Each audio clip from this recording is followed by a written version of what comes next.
ఇచ్చిన మాట నిలబెట్టుకోవడం లేదే, ఎక్కడ పొత్తులు కూడా పడలేదే, ఆర్థికంగా ఎన్ని ఇబ్బందులు వచ్చినా ఎక్కడ వెనకడుగు వేయలేదే, ప్రతి మాటను నిలబెట్టుకుంటూ వెళ్తున్నటువంటి ఈ రాష్ట్ర ముఖ్యమంత్రిని జగన్మోహన్ రెడ్డిని ఓడిస్తారట. ఎన్నికల్లో ఓట్లు చేరకుండా జాగ్రత్త పడతారట. చంద్రబాబు పవన్ కళ్యాణ్ వస్తారట, ఏదో చేస్తారట.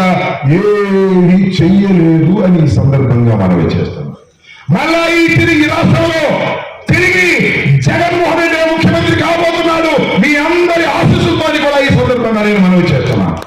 ఇలా దొంగలు ఊళ్ళు పంచుకున్నట్టు వాళ్ళు పంచుకుని ఏదో విధంగా అధికారంలోకి రావాలని ప్రయత్నం చేస్తున్నారు. దాన్ని మీరందరూ గమనించి ఉండవలసిందిగా ఈ సందర్భంగా నేను మనవి చేస్తున్నా.